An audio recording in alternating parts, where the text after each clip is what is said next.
Bonjour mesdames, bonjour mesdemoiselles, bonjour messieurs, bienvenue dans cette partie grand sujet mesdames et messieurs, comme vous le savez, la semaine dernière, nous avions eu à parler sur un grand sujet, un grand thème, la détresse, et aujourd'hui, nous y revenons mesdames et messieurs pour développer avec notre invité de la fois dernière, le pasteur David Christian Bombe.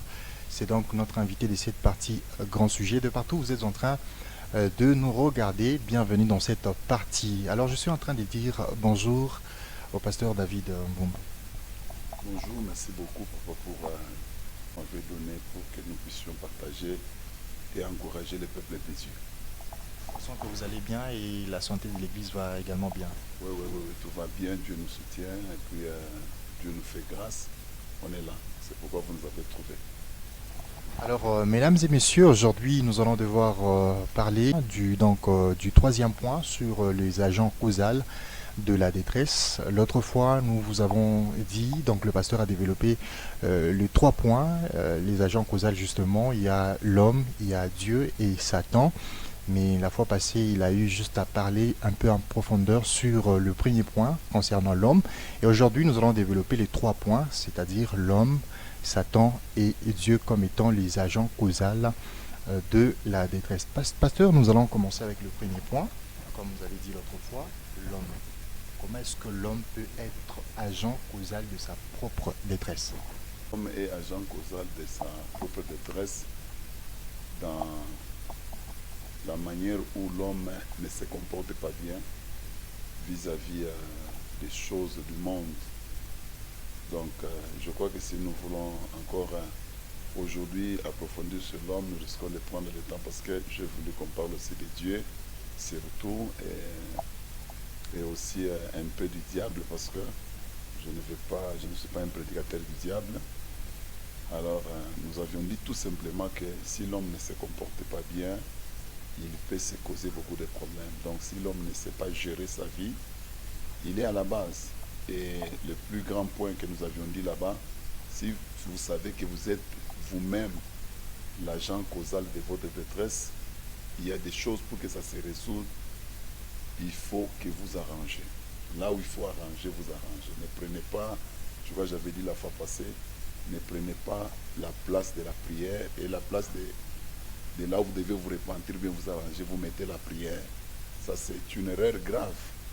Donc, là où vous êtes mal comporté, que ce soit dans les mariages, dans la famille, dans votre relation, dans votre façon de gérer l'argent.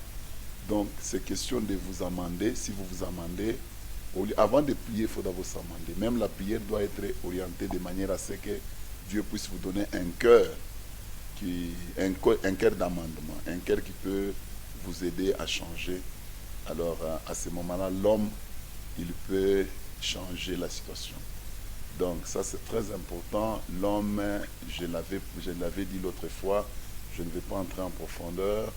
L'homme, par son comportement, par ses réponses, par son attitude, par beaucoup de choses, il se cause beaucoup de torts et il est en train de souffrir de ce que lui-même est en train de produire.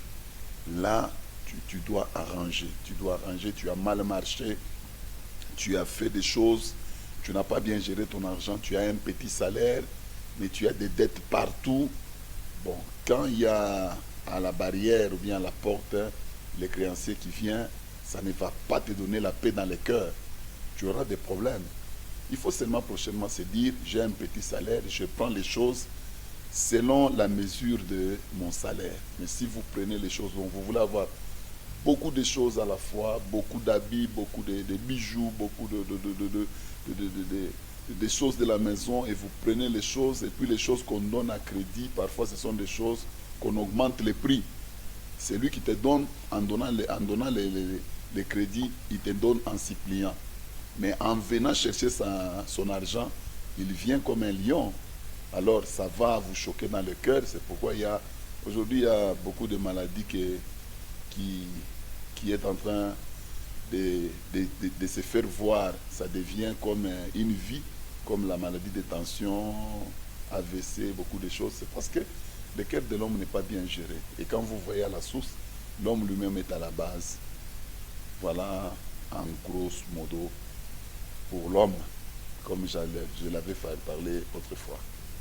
Ok, mesdames, grand sujet où nous parlons de ce grand thème, la détresse. Alors, pasteur, parlons de Dieu. Qu'est-ce que Dieu poursuit en donnant une situation de détresse à l'homme? Merci beaucoup. Je voulais aujourd'hui que nous parlons de Dieu. Dieu, il peut être aussi à la base d'une situation critique qui choque l'homme dans le cœur si l'homme ne sait pas gérer. Le grand problème, nous avions dit ici que si vous êtes dans une détresse, posez-vous la question, quelle est l'origine de ma détresse? Quelle est l'origine de mon problème? Nous avions dit qu'il y a Dieu, il y a Satan, il y a aussi l'homme. L'homme, nous avions déjà parlé. Si vous trouvez que c'est Dieu, il faut savoir comprendre qu'est-ce que Dieu poursuit. C'est la question qu'on vient de me poser. Souvent, Dieu permet certaines choses juste pour atteindre son but dans l'homme. Donc Dieu ne peut pas te causer un problème comme Satan, ou bien comme l'homme, nous nous causons nous-mêmes des problèmes.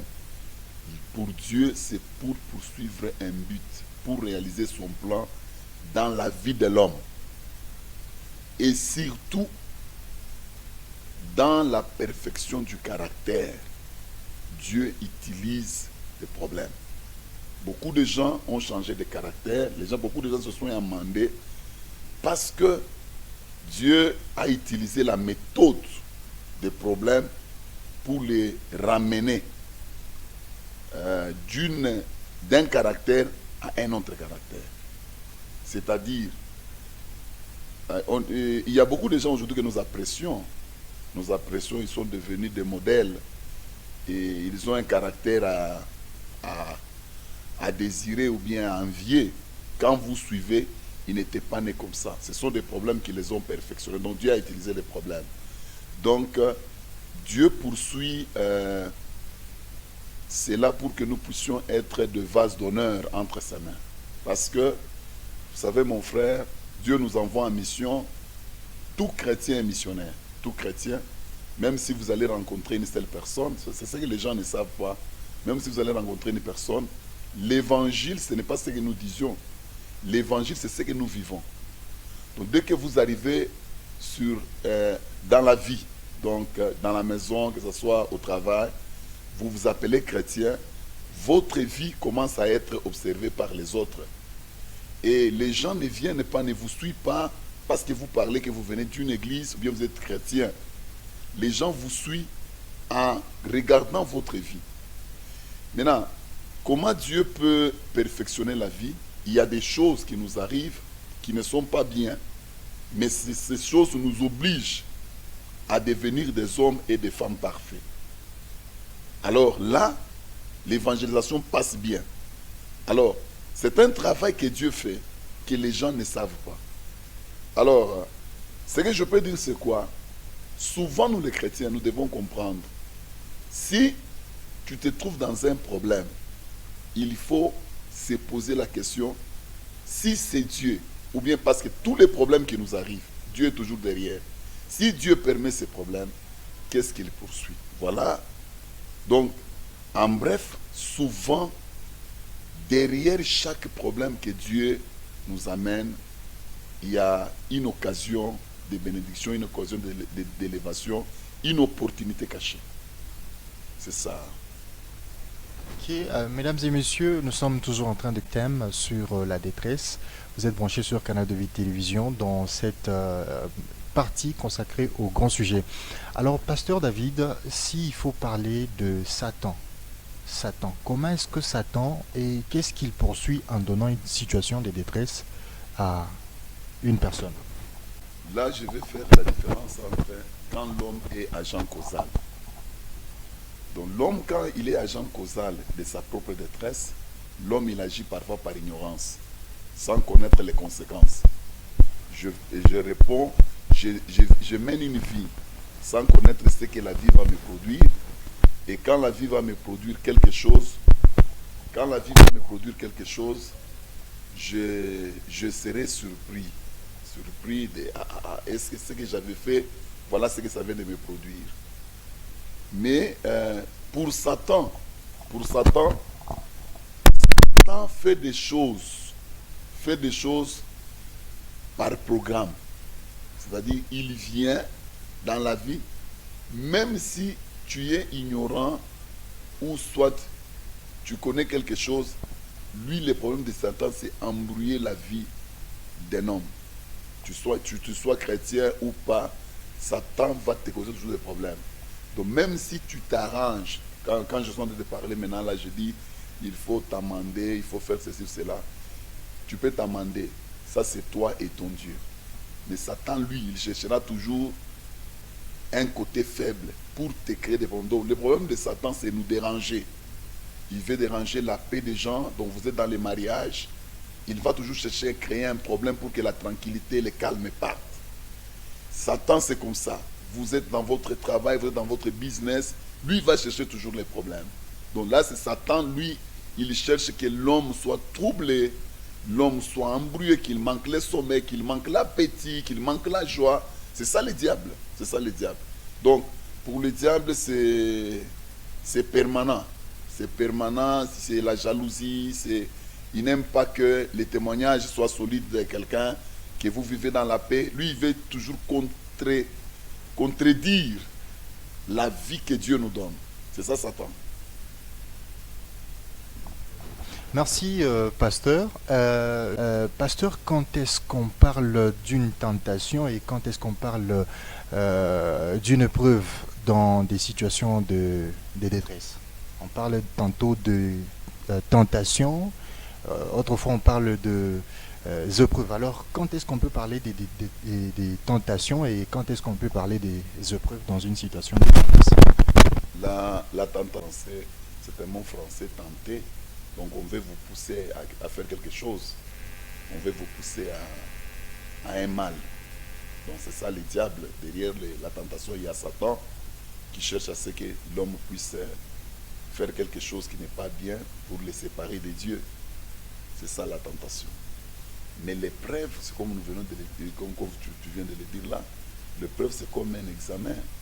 C'est pour aider te faire passer dans une épreuve.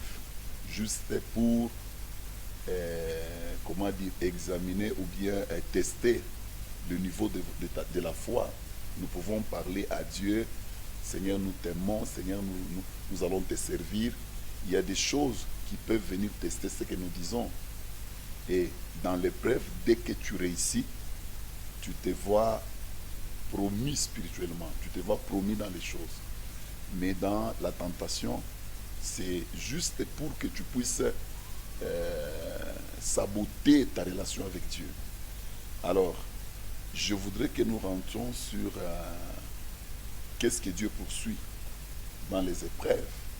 Parce que si nous ne comprenons pas pour qu'est-ce que Dieu poursuit dans les épreuves, nous risquons d'être, nous risquons de souffrir dans le cœur. Le proverbe 24, verset 10, qui dit que si vous êtes les jours de la détresse et que ta force affaiblit, cette force devient. Donc si vous affaiblissez ces jours-là, frère, il faut reconnaître que d'après ces versets-là, la Bible reconnaît dans chaque homme, dans chaque chrétien, une force. C'est-à-dire que nous sommes aussi une force. Ce n'est pas que nous représentons une faiblesse. On peut nous tenter, on peut nous faire tout ce qu'on veut, ou bien on peut nous choquer comme on veut. L'homme tel qu'il est là, c'est une force. Je voudrais aussi dire ceci parce que même les émissions que nous faisons, même la Bible, pourquoi nous avons la Bible? C'est pour nous préparer à des choses bonnes ou bien à des mauvaises choses. Donc nous sommes préparés d'avance. Je crois la fois passée, j'avais insisté. Nous allons à l'église, nous prions, nous chantons, nous faisons cela, on nous enseigne. C'est pour nous préparer. Il y a des gens parfois à qui Dieu demande la prière. Ou bien ils ont soif de la prière sans connaître, ils prient pourquoi? C'est parce que peut-être devant eux, il y a un problème qui va surgir après. Alors Dieu, au lieu que tu sois toujours surpris, il te prépare. Alors, quand la Bible dit, ta force, si tu faiblis, ta force devient que détresse. C'est-à-dire, devant un problème, ta réaction compte. Si tu réagis mal, tu t'affaiblis. Donc tu as la force qui va s'affaiblir. Mais si tu agis bien, tu peux surmonter les problèmes. Alors, c'est ici où nous sommes focalisés sur les origines. La bonne réaction ou bien la mauvaise réaction dépend aussi de qui est l'agent causal de ces problèmes. Si c'est Dieu, Dieu poursuit trois choses. C'est ça les épreuves. Première chose, quand il y a une épreuve, c'est une occasion d'apprendre quelque chose. Donc il faut apprendre. Beaucoup de gens ont appris, pas dans les bons moments, mais dans des mauvais moments, dans des problèmes. La vie, on l'apprend parfois comme ça. Donc quand un problème arrive, quand un problème surgit, c'est pourquoi on dit, si ta force qui est en toi devant un problème faiblit, là, au lieu que tu apprennes, tu seras dans la détresse. C'est pourquoi, en Proverbe 4, verset 23, on dit, garde ton cœur plus que toute autre chose. C'est que nous devons avoir un bon amortisseur pour que n'importe quel problème ne touche pas nos cœurs. Mais je vais dire aux chrétiens, devant chaque problème, si tu es chrétien, c'est une occasion d'apprendre. La vie, ce n'est pas seulement aller à l'école. La vie, ce n'est pas seulement nos relations. Dans la vie, les gens apprennent plus dans les moments difficiles. Ça, c'est la première chose. Deuxième chose, c'est pour comprendre. On apprend pour comprendre. Il y a des gens qui ont compris la vie dans des moments difficiles. Comprendre autrement la vie. Je peux être en relation avec toi, je suis en relation avec quelqu'un, un problème surgit, je comprends maintenant que la relation c'est quoi. La relation c'est quoi. Nous sommes en train de traiter un problème, chacun a raison. Mais pour que nous puissions sauver notre relation, je dois peut-être, moi, même si c'est toi qui as tort, je peux peut-être demander pardon pour que nous puissions garder. Au lieu de, je puisse me focaliser sur mon argument, sur ma raison, je dis non, il faut que je récupère mon frère. Et quand nous gardons la relation, c'est lui qui nous regarde, ou bien moi-même et toi et les autres, ils vont dire non, nous comprenons la vie, c'est quoi. Donc Dieu permet certaines choses. Vous savez, quand Dieu dit, vous devez, quand vous allez à l'église, vous avez votre offrande. Avant de donner l'offrande, laissez l'offrande. Si vous avez un problème avec quelqu'un, allez d'abord arranger. Et puis, par après, vous allez revenir. D'ailleurs, quand la Bible dit ça, si vous avez votre offrande, vous voulez aller offrir, laissez d'abord l'offrande, aller arranger. L'offrande là, dans l'Ancien Testament, c'est ça, c'était même c'est ça même qui était le culte. C'est-à-dire, si vous voulez aller à n'importe quel culte, vous avez un problème avec quelqu'un, laissez d'abord le culte aller arranger. Et quand la Bible dit aller arranger, on part arranger avec qui? Avec quelqu'un à qui j'ai causé du tort, ou bien devant quelqu'un qui m'a causé du tort. La Bible là est calme. Donc allez seulement arranger. Même si vous avez raison ou pas, allez arranger. Donc c'est la présence d'un problème qui vous pousse à aller arranger. Maintenant vous allez vous poser la question, je pars arranger avec quelqu'un qui m'a causé un problème. Là vous comprenez la vie c'est quoi. Donc si vous voulez évoluer dans une relation, vous devez être toujours prêt à arranger. Nous comprenons. Même dans les couples. Si vous voulez rester calme dans la maison, soyez toujours prêt à arranger. Même si c'est vous qui avez raison, vous arrangez. C'est ça la compréhension de la vie. Là où tu t'es donné raison, donc, je commence à comprendre la vie à cause des difficultés que je rencontre dans ma vie. Troisième raison pourquoi Dieu peut causer le problème, pourquoi Dieu peut nous éprouver. La troisième chose, c'est pour se connaître. On se connaît mieux quand on a des problèmes. Parce que quand tout va bien, vous allez bien, vous pouvez vous mentir comme vous voulez. Au moins si je peux donner, moi si je ne suis pas égoïste, ok, c'est quand tu as des choses, que tu manques les choses, que quelqu'un veut te demander, tu vas te connaître si tu es égoïste ou pas. Ce n'est pas dans les bons moments, tout le monde donne. Papa, j'ai 1000 dollars, tu viens de me donner 10 dollars, je vais te donner. Je peux même t'ajouter 15. Je dis non, moi je ne suis pas égoïste. Allez, prends 10 dollars, 15 dollars. Ah, pasteur, il est bien. C'est parce que j'ai beaucoup d'argent. Viens me demander 10 dollars pendant que moi j'ai 5 dollars. Et à la maison, il n'y a rien. Moi-même, je n'ai rien. Alors, il faut que la crise se pointe dans ma vie pour me faire connaître qui je suis. Qui suis-je? Alors, beaucoup de gens, c'est ça même l'exemple de Job. De Job. Pourquoi Job est tombé dans cette situation-là critique? Tout simplement, d'après la discussion entre Dieu et Satan, c'est parce que Dieu avait dit à Satan, tu connais mal Job.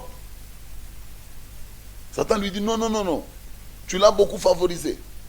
Il faut que d'abord tu récupères, qu'il tombe dans une situation de crise, dans une situation où il n'a rien. On va voir qui est Job. Dieu a dit, Job même sans rien, c'est un homme intègre, c'est un homme bien. Satan dit non, Dieu, ce n'est pas dans cette situation où d'abondance, où quelqu'un cherche tout, tu le donnes, et puis tu dis que non, il est intègre. Récupère d'abord tes histoires. Puis je les récupère, va détruire seulement ces histoires-là. Il a détruit. Job est resté. Mais vous allez voir que d'abord c'était sa femme. La crise a déterminé qui était la femme de Job. Quelqu'un qui adorait Dieu, qui demandait de repentance à Dieu. Il dit à son mari, insulte Dieu. Hein? Il est allé dans une dimension terrible. Même les païens n'insultent pas. Il y a des païens qui n'insultent pas Dieu. Ce sont des cultes de Dieu. Donc la crise est venue présenter qui est la femme de Job. Job lui-même, même si il a fini cette course dans la gloire, combien de reproches que Dieu a donnés. C'est qu'il y a des choses que Dieu aussi a découvertes en Job dans cette situation-là. Donc, 3 choses très importantes. Apprendre, comprendre et se connaître. Et on connaît même ceux qui sont à côté de nous, parce que Job a connu qui était sa femme. On est dans l'abondance, on a beaucoup d'amis. On a beaucoup d'appels, on a beaucoup de sollicitations. On est malade, on viendra vous visiter parce que vous avez des moyens. Mais tomber en crise, dans une vie de détresse, maintenant, comptez, vous avez combien d'amis? Qui va vous appeler? Qui va vous visiter? Donc c'est une période, c'est pourquoi j'ai dit, c'est une mauvaise période, un mauvais moment, mais il y a quelque chose que Dieu poursuit de cacher. Donc, la détresse ou bien les problèmes peut cacher un grand enseignement que Dieu veut te donner. Et c'est pourquoi les grands et les gens qui sont puissants, ils le sont devenus après une situation difficile. Okay. En tout cas, merci beaucoup, pasteur, pour toutes ces précisions. Merci, mesdames et messieurs, dans cette partie. Grand sujet où nous sommes en train de parler de ce grand thème, la détresse, qu'on a commencé il y a 2 semaines. Et aujourd'hui, c'est la suite et fin. Pasteur, vous avez donné de précisions par rapport à toutes les questions que nous avons reçues de la part des téléspectateurs. Et aujourd'hui, vous avez développé ces 3 points sur les agents causals, bien sûr, de la détresse. Et s'il faut parler d'une manière générale de la conclusion, parce que ça fait trois fois qu'on a développé ces grands thèmes, s'il faut parler de la conclusion d'une manière générale de ce grand thème, quel serait votre dernier mot et surtout un message à toute la population chrétienne, à toute la population louchoise? Je crois que Proverbe chapitre 24, que nous avions développé pendant ces 3 séances, doit nous enseigner. C'est une grande leçon pour la vie. Pourquoi je dis ça? Il n'y a pas de différence de la vie parmi les gens, seulement qu'il y a la différence se trouve entre les gens. Les problèmes sont les mêmes que nous rencontrons. Les problèmes que nous rencontrons sont les mêmes. Si les problèmes sont les mêmes, nous devons apprendre à afficher des attitudes solides devant des problèmes. Si le Proverbe chapitre 24, verset 10, c'est la même histoire du juge chapitre 6 de Gédéon, qui était trop faible le moment où ils étaient attaqués par les Madians. Gédéon cherchait un libérateur, un homme fort qui pouvait venir les libérer. Et ils avaient la chance de prier Dieu. Quand ils priaient Dieu, c'était lui qui était pointé comme l'homme qu'on cherchait. Lui-même cherchait cet homme-là. C'était lui. Et Dieu a attaqué son cœur. Il a dit, j'ai mis la force en toi. Donc à l'intérieur, tu as la force de libérer ton peuple. Je voudrais dire au peuple de Dieu, à tous les téléspectateurs, nous devons nous reconnaître, nous devons nous découvrir. Le plus grand malheur que nous avons, ce n'est pas manquer ce que nous manquons. Le plus grand malheur que nous avons, même si nous sommes des chrétiens, nous prions beaucoup, nous ne sommes pas encore arrivés au point de nous découvrir qui est chrétien, quelle est la force qu'un chrétien détient devant la vie, devant les problèmes du monde. Voilà ce qui nous affaiblit. Mon plus grand conseil que je vais demander à tout le monde qui nous suit, c'est d'avoir les attitudes solides, des convictions. Ayez un cœur courageux. Ayez un cœur courageux. Je voudrais que nous lisons un verset très important, c'est Ecclésiaste. C'est ce que nous allons lire. Ecclésiaste chapitre 9, c'est un verset très important pour la vie. Ecclésiaste chapitre 9, c'est le verset 1. La Bible dit, oui, j'ai appliqué mon cœur à tout cela, je fais de tout cela l'objet de mon examen. Je vis que le juste et le sage et leurs travaux sont dans la main de Dieu. Et l'amour aussi bien que la haine, les hommes ne savent rien, tout est devant eux. Il y a une grande leçon de la vie ici, parce que ça peut nous amener à ne pas vivre des temps de détresse, mais les problèmes qui causent de détresse peuvent toujours être devant nous. Qu'est-ce que je veux dire? Salomon dit, j'ai appliqué mon cœur à étudier la vie d'une certaine manière. J'ai découvert qu'il y a des gens qui sont des vainqueurs sur la terre, les justes et les sages. Ils sont des vainqueurs parce que eux et leurs travaux se trouvent entre les mains de Dieu. C'est-à-dire, qu'est-ce que je veux dire? Tout ce que vous avez comme problème qui vous dépasse en effort, donc vous sentez que ça, moi, je ne peux pas résoudre. Ça, moi, ça dépasse mes forces. Mettez ça entre les mains de Dieu. Ayez la confiance en Dieu. Pourquoi il dit? Il dit ceci. J'ai compris que l'amour et la haine, le bien et le mal, que les hommes ne savent pas, sont toujours devant eux. C'est que chaque personne est devant une situation favorable ou non. Mais le problème, c'est que le juste et le sage, ils ont un secret. Leurs travaux, leurs problèmes, leurs situations, leurs projets, ça se trouve entre les mains de Dieu. Et celui qui met sa situation entre les mains de Dieu, il ne se casse pas la tête. Il laisse tout entre les mains de Dieu pour dire à Dieu, ce que je peux résoudre, je résous. Ce que je ne sais pas résoudre, je mets ça entre tes mains. Alors je répète dans ma conclusion, les attitudes qu'il faut éviter, qui vous rendent toujours faible. Première attitude, la peur. Ne pas être négatif, ne pas paniquer devant un problème. Vous devez toujours vaincre la peur. Deuxième attitude qu'il faut éviter, la colère. Les gens qui ont des tensions, ce qui fait monter toujours cette maladie, souvent quand vous demandez au médecin, parmi les choses, il y a aussi la colère. Tout le temps que quelqu'un se met en colère, il y a dysfonctionnement dans son corps. Alors la colère exprime que vous n'avez pas de solution. Aussi vous avez Dieu, même si vous n'avez pas la solution, Dieu est votre solution. Troisième attitude qu'il faut éviter, c'est la culpabilité.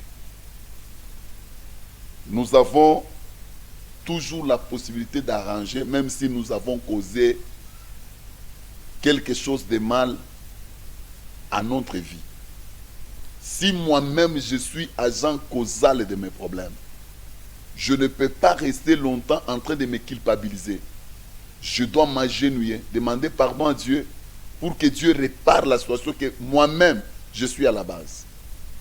Rester en train de se culpabiliser, c'est une forme d'échec. Oh, c'est moi qui est mauvais, c'est moi qui est mauvais, c'est parce que je n'avais pas des oreilles, parce que je n'avais pas entendu. Même si tu as déjà détruit quelque chose d'important, le mariage, l'école, tu as échoué, tu y es encore en vie, tu peux reprendre les choses. Là où il faut arranger, tu arranges. La culpabilité, c'est un grand moyen du diable pour t'écrouler. Quatrième chose qu'il faut éviter, c'est les doutes. Douter Dieu, c'est se bloquer. Si vous êtes devant un problème, vous êtes chrétien, vous doutez Dieu, vous marchez contre la foi. Et la dernière chose que vous devez éviter parmi les attitudes, c'est le découragement. Le découragement, c'est-à-dire, vous dites, je ne peux rien faire. Or, faites ce que vous pouvez faire. Si vous voulez que Dieu vous aide, commencez d'abord par vous aider vous-même. Là où vous êtes limité, si Dieu il voit votre effort, il va vous ajouter. Je crois que ce sont des choses, je voudrais tout simplement dire aux gens, sur la terre, tout ce qui vous arrive, arrive à tout le monde. Même si chez toi, ça prend une autre forme qui est très compliquée. Donc, chacun aggrave son problème selon sa perception à lui. Mais nous devons percevoir les choses comme Dieu les voit. Nous devons voir les choses comme Dieu les voit. Alors, ce que nous devons savoir, s'il y a des problèmes qui sont arrivés sur la terre, avant nous, les gens ont trouvé des solutions, nous pouvons aussi trouver la solution. C'est que devant chaque problème, cherche à te concentrer.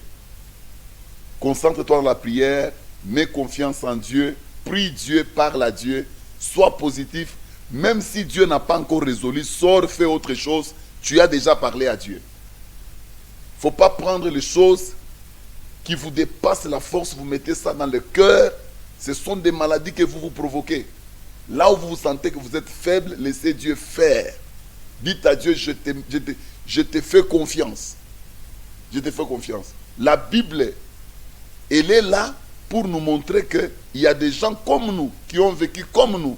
Ils ont croisé des problèmes comme nous. Mais Dieu a résolu leurs problèmes. Comme Dieu, il est le même hier, aujourd'hui, éternellement. Même pour nous aujourd'hui, il peut résoudre. Donc, la vie chrétienne, ce n'est pas de la blague, ce n'est pas des choses que nous sommes en train d'essayer. Nous devons la vivre. Nous devons la vivre. Nous devons la vivre et nous devons la vivre dans l'entièreté. Nous avons une seule chose qui alimente cette vie, qui est notre référence, c'est la Bible. Nous lisons la Bible, nous comprenons ce que la Bible dit, nous nous tenons avec cette parole. La vie ici, vous allez voir, c'est quelque chose de facile. Et deuxièmement, ça peut nous ouvrir des portes. Si quelque chose tarde, attends toujours. Aussi longtemps que tu vis, ne désespère pas. Dieu finira par honorer ta foi et ton attitude.